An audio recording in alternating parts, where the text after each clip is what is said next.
Hi guys, welcome back to my channel. My name is mideogunyemi, and today I'm going to be responding to a lot of questions that I have been receiving with regards to how I moved from the UK to Canada. So if you're seeing this and you have it in mind to move from the UK to Canada, or really any part of the world to Canada, if you're looking to relocate, be sure to sit back, take notes, and enjoy this video because you're going to learn so much from it. So let's get right into the questions. I have all of them in my notes here and I'm going to answer them one by one. First question is, what pathway are you on and how long did it take? So I came into Canada as a permanent resident under the federal skilled worker program via express entry. So there's a whole process to that with regards to getting into the pool and applying for permanent residency, optimizing your profile to increase your score, or to even generate your score. All of that is a whole nother process on its own. I'm happy to make a video if you would want me to do that. The only thing I'll say is that with regards to coming into Canada as a permanent resident, Canada now has a whole lot of pathways for people to explore if they want to come into Canada as permanent residents. I came in under the federal skilled worker pathway, but I know that since that time that I applied to now, there have been so many other pathways that have opened up. I know there are pathways for healthcare workers. I know that there are pathways for, I think, law, trade, whatever. I can't remember now, but I know there's a bunch of pathways. So if I were you, I would actually explore all the options. Reason being, I don't think federal skilled worker is the only way you can come into Canada with regards to the pathway for permanent residents. And that being said, you should also know that you don't have to come into Canada as a permanent resident. There are so many other options. Even if you don't qualify for permanent residency, you can come in, as a master's degree student and eventually work towards getting permanent residency. You can also come in as a sponsored worker. There's so many options. Just make sure you explore all what is available and see what is best tailored / suited to your current level of experience, academically, work experience, etc. That's the beautiful thing about Canada. There are so many ways to immigrate to the country, which I absolutely love. Next question, my PR has been approved. What next? Well, congratulations. Next thing you need, in my opinion, is to actually get your finances together. And when I say get your finances together, I don't just mean make more money or save more money. I mean putting your finances in order, because there'll be a bunch of things you need to pay for. Because if you're moving from England to Canada, you have to start preparing towards your landing dates, your arrival dates. From day one, upon arrival into Canada, you have to be ready, because lack of readiness will never be an excuse for anything in this country.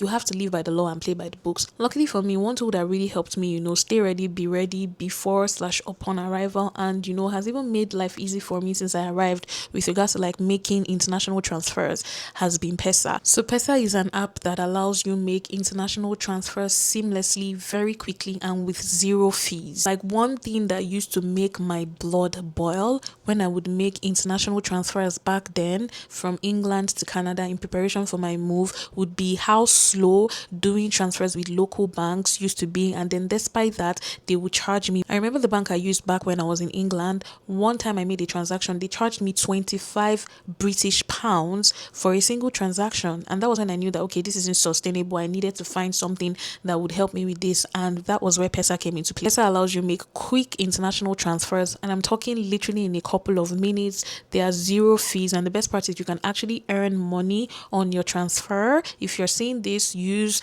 my code mideogunyemi to earn some dollars on your transfers. But Pesa really made my life easy. It was very fast to use Pesa, and the rates are incredible. When I say incredible, literally the best rates I've seen, even better than the rates that were offered to me by the local banks that I used in England. So I would say that get your finances together, be ready from day one. Prepare yourself. Where am I going to stay? What am I going to do? What bills do I need to pay upon arrival? What do I need to spend on upon arrival? Because you need to understand that Canada, to a very large extent, is a cashless society, in the sense that you cannot use cash to pay for everything. You can't use cash to pay for your rent, and upon arrival, if you're going to rent a place, you need to have your first and last month's rent ready. And that was how I was able to make my payments. I basically just transferred the equivalent of the cost of my rent from pounds to Canadian dollars using Pesa, and my realtor literally received it in a couple of minutes, and that literally took so much financial stress and pressure off me. Because when you're moving, there are so many things your head is planning. Okay, how am I going to do this? How am I going to do that? How am I going to move my things? What flight am I going to take? All of these things were made 100 times easier using Pesa. So if you're seeing this, use Pesa, use my code mideogunyemi to earn some dollars, and you can also earn some dollars from referring people to use the app as well, using your referral code. So yes, I'll say put yourself together, decide what city you want to live in, if you want to stay with a family member or a friend, or if you want to rent your own place. What kind of place do you want to rent? Do you want to stay with someone? Do you want to live alone? Like, you need to start planning all of those. So from the minute you get that approval, you need to start planning, because I know you have a time frame for when your landing date can be. So put all of that together and make sure that you are ready, because the worst thing you want to do as an immigrant in a cold country is to not have your life together or not be ready. You are going to suffer. Next question is, what were the things you did before and upon arrival? Honestly speaking, they were majorly the same things as I previously mentioned. From when I was in England and I knew that I was going to move, upon the approval of my PR, I started looking for a place and planning my life really. What airline am I taking? What flight am I taking? Like, these are like basics. But yeah, I think those are the things like pre-arrival. And then upon arrival, you now want to look at things like, getting your social insurance number, or opening a bank account, or getting your health insurance as well, or getting your phone number. What Wi-Fi provider are you going to use? Like, how are you going to live? It's a lot of things that you need to do, but I will just advise you to take it one step at a time, because you can't have it all figured out. You're an immigrant, you just moved. It's a huge life change, so don't be too harsh on yourself if things are not going as quickly or as swiftly or as fast as you want. And I think one thing I would just say is, feel free to ask people questions. Like, the minute you get your PR approved, or even the minute you decide you want to start the application, because me too, asking questions helped me a lot, from when I decided to apply to when I got it approved, even up until when I got here. Like, asking people questions, asking people for help really, really helped me. So I'll tell you this: ask people questions, don't be afraid. How did you find a place, and how expensive was it? So depending on where you stay in Canada, it's very hard to answer how expensive getting a place would be in Canada. I found a place through my realtor. I'm going to put my realtor's email address somewhere in the description, but essentially she works with Century 21, which I believe is a real estate agency. The realtors here are the UK equivalent of letting agents. So she basically did all of the house hunting for me, and then when you find your realtor, they help you find a place, and depending on your budget, depending on where you want to stay, that's it. I chose to move to Toronto, and she's a very fantastic realtor in Toronto. And then upon finding a place, the realtor is going to ask you to sign a bunch of stuff. Make sure you read your contracts properly, ask questions. In fact, ChatGPT is your best friend, because ChatGPT will help you check what is legal and what isn't legal. So for example, upon contacting my realtor, I had to sign a contract with her, and apparently from the contract I signed with her, like, because she was helping me find a place, I couldn't use any other realtor. So you need to really be careful. And I think that's how it goes in a lot of situations in Canada. I'm not sure. So you really need to be careful. Look at like the rules and regulations. Read every contract before you sign. There are a lot of people that will tell you that, don't rent a place from abroad. Come first, land, get into an Airbnb, this, that. To be honest, my answer to that is everybody's experience differs, to be honest. Before I came, I was actually warned by quite a number of people to not rent a place before I see it with my very eyes. But like, for me, it mattered to me that I had a place upon arrival, just because of all of my things, all of my luggage, all of the things that I needed to cargo. So what did I do? I basically just asked a friend of mine who also stays in the city that I stay, Toronto. All right, if you're seeing this, I love you, God bless you. And she basically just came and she viewed the apartments for me and sent me videos, and I was able to make a choice. But it is important to actually have somebody view the apartments for you in person, because some apartments might look really nice in pictures, but like the area can be disgusting, dirty, and maybe even far from convenience. And then secondly, you can have a flat that is reading with roaches, bed bugs, rats. Like these three, the big three, they warned me many times before I moved to Canada: please be careful, bed bugs, roaches, rats, make sure you go and check. So I think that's just what I'll tell you. Many people, what they do is they first of all arrive into Canada, they get an Airbnb, and they basically just sit down, settle in, and whilst they are there, they are searching for apartments, I think for like the first few weeks, even to a month. And then upon finding an apartment, they move out of the Airbnb. That option was not going to work for me. It just wasn't. And God being kind helped me find a place even before I arrived. So everybody's experience will be different. But whatever your experience is, just make sure you're asking questions, you're seeking help and guidance all of the way, and make sure to pray. Like when I tell you this, my apartment was gotten by prayer, I'm not joking. Prayer changes everything. Next question is, how did you decide what city to live in? So to be very honest, the city you decide to live in depends on who you are as a person. Like, what kind of city do you prefer to live in? Do you prefer areas that are quiet and peaceful and more homely or residential, or do you prefer like bubbling city metropolitan areas? For me, I've really always been indifferent, right? As long as there's proximity to essentials. For me, essentials like, okay, proximity to a church, and not just any church, like my church, proximity to a library, because I'm such a library girly. I love to use the library. Proximity to grocery and convenience stores, very important, non-negotiable. Proximity to like a health center. I think I'm good, and as long as the roads are good, it's secure, it's safe. It really depends on what is of priority to you. And beyond like the kind of area you like to stay, there's also the fact that you need to consider what you're going to be doing for a living, like what you're going to be doing career wise when you get to Canada. Essentially, like, I'm such a creatively inclined person. I do content creation, I do makeup, I own a makeup brand, and Toronto is like the creative hub of Canada. So moving here was a no brainer for me, even for the sake of opportunities and whatnot. And I also love the fact that living in Toronto makes traveling in and out of Canada very easy, in case I need to travel out for work and whatnot. So those were like the things I considered before I chose Toronto. There was a point in time it felt like maybe God was nudging me to Calgary, but I actually prayed about it and it was like, nah,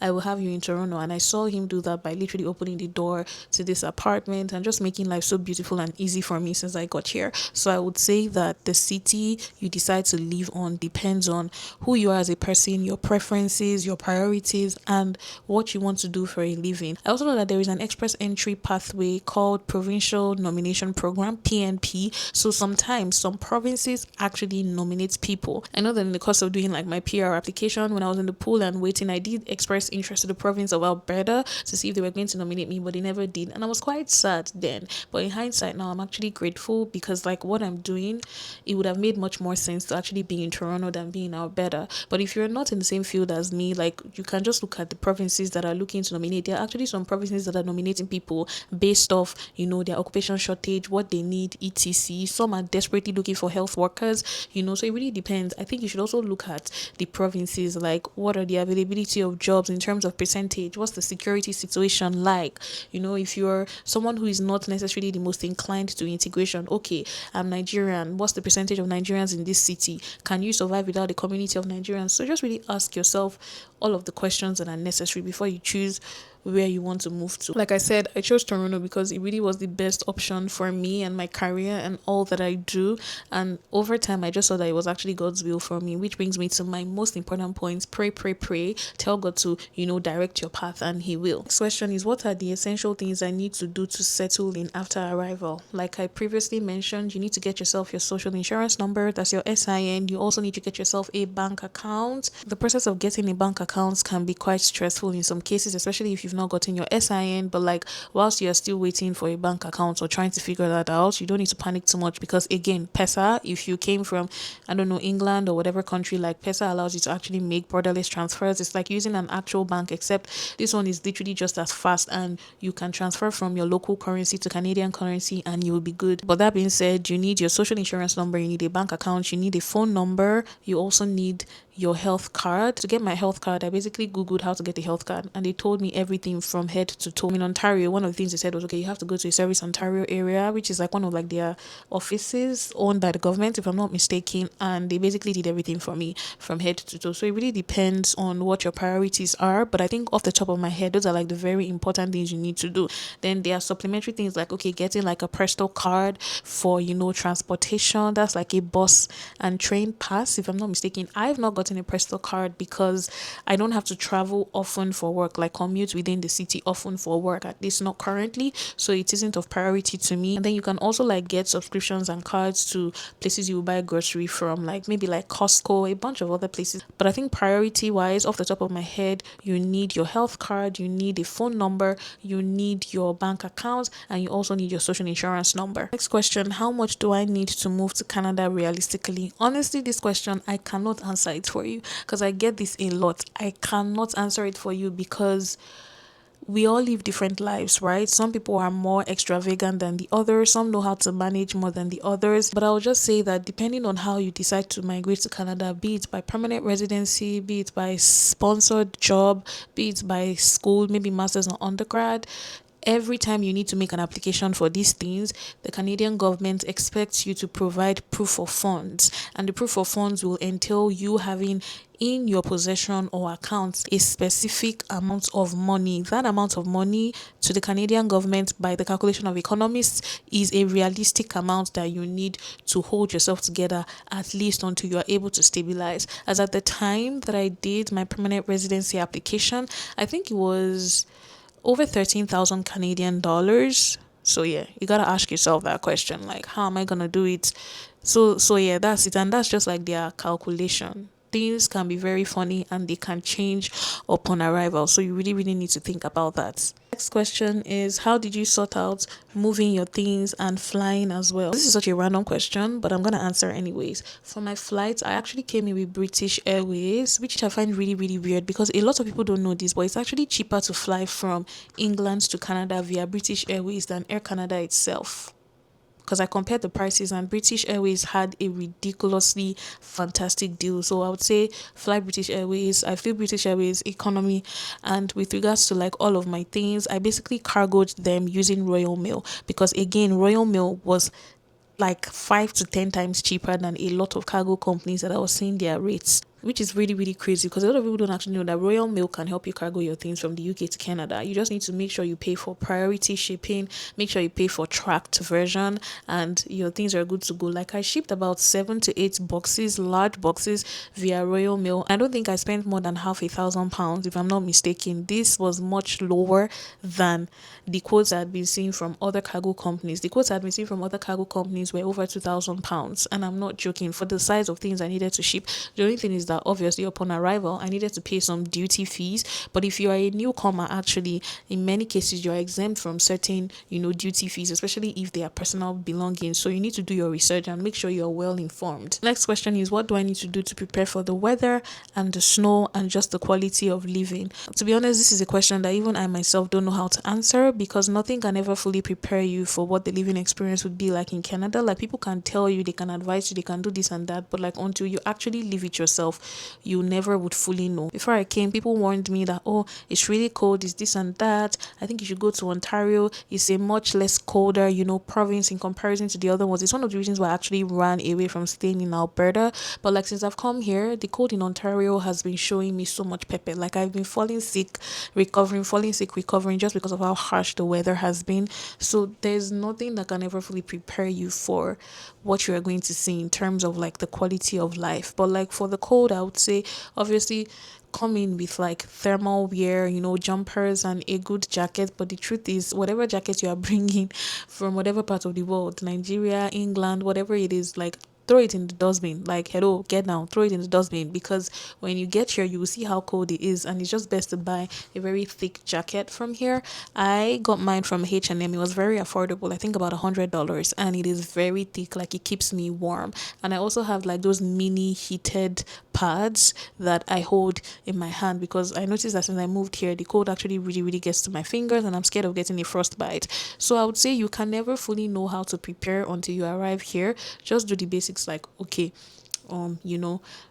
have a good jacket that you can wear at least for like the first few days until you go and purchase what is standard for this country, and then whatever city you decide in. To be honest, like my mom always tells me, you will actually survive. There are people that go from Nigeria to Antarctica, there are people that go from Nigeria to the coldest parts of the world, and they survive. You will survive. Just kind of prepare your mind for it. Next question is, what do you wish you did differently ahead of your moving to Canada? I would say I wish I learned how to drive, because in Canada driving is not a luxury, it is actually a necessity. Like one thing I really regret not doing in the 6 years that I lived in England was learning how to drive. Like I had so many opportunities to do so, but I just kept procrastinating and pushing it, because like it didn't seem like a priority then, in the sense that I was working from home most of the time. Everywhere is like really close to each other in England. The buses are easily accessible. So I didn't really see the need to learn how to drive.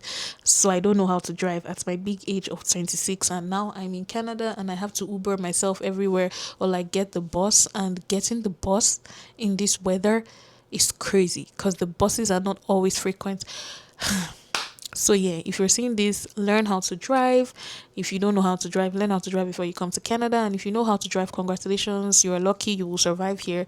But what you just need to do is also plan towards getting your license and getting a car as well. Question is, are there any culture shocks between England and Canada? If yes, how have you adjusted to them? I made a whole different video on my culture shocks, which I will link below this. But yeah, there is a lot of difference in the system in Canada to England. But I'll say, to be honest, that it hasn't really been difficult to settle in, because again, Canada is a lovely place. Canadians are lovely people. I've only had positive experiences so far, which I think is really, really great. I think just trust God to really help you settle in with ease and find your own tribe and community of people. So far, I've been having a great time. Like, it hasn't really felt lonely. It hasn't, to be honest, I don't even feel loneliness as a concept on a normal day, because I've spent the most of my 20s by myself due to the pandemic and just like living alone and whatnot. But I would say that just trust that God will plant you in the right community. The culture shocks are quite a bit. I made a whole video about that. You can check my channel and I'll link it below for you to see. But I'll say that Canada is a really nice place. You will enjoy living here. Do I prefer it to England? Obviously, and that's because of the kind of person I am, the quality of life I wanted for myself, and just what I wanted to do career wise, and also because Canada is arguably a lot more immigration friendly than England. Like, the peace of mind that comes with having a permanent residency, waking up and sleeping and not having to worry where your next visa will come from or if your visa is about to expire. Yeah, there is nothing comparable to that, to be very honest. Final question is, what can I do to start making a living or earning immediately I arrive? Now, this one you will have to ask God. You will have to ask God, because again, it really depends on what your career history, plan and journey is like, right? I really don't know how to answer that. There are a bunch of jobs that you can apply for, although so many people have been saying that the Canadian job market is pretty cooked right now. But I always say, where men declare a casting down, I would declare a lifting up. So I think before you arrive, you can start applying for jobs if you want. But from what I've heard, it's actually easier to get a job whilst you're in the market in Canada than you are outside, but it is not impossible. So just optimize your CV to fit the Canadian employment market and start making applications. Feel free to reach out to recruiters on LinkedIn as well. Put yourself out there and trust that things will fall into place for you. And like, if you have skills like trades that you know how to do, Canada is one of those countries that are quite friendly to entrepreneurs. So for example, I'm a makeup artist, and one of the things I did upon arrival was to, register my makeup business. And that is a source of income for me, right? There's also content creation, which I'm currently doing now. There's also, me owning a cosmetics brand. So like, there are a bunch of things that you can actually do to make money, beyond the normal 9 to 5. You just need to trust God and ask God to direct you. Like, these are things that would apply to every other country, to be honest, depending on the immigration system and how it favors or hinders, entrepreneurs. So I hope with these few points of mine, I've been able to answer a lot of questions that you've had in your mind and on your heart with regards to, moving from England to Canada, how I moved, how I settled in, every single thing. I've broken it down for you. And if you have any questions, don't forget to drop it in the comments. And if you're seeing this, do download and, sign up to Pesa and use them for your international transfers. Thank you guys so much for watching. I will see you in my next video. Don't forget to like, share, subscribe, leave a comment, and we'll see you next time. Take care, guys. Bye. I love you.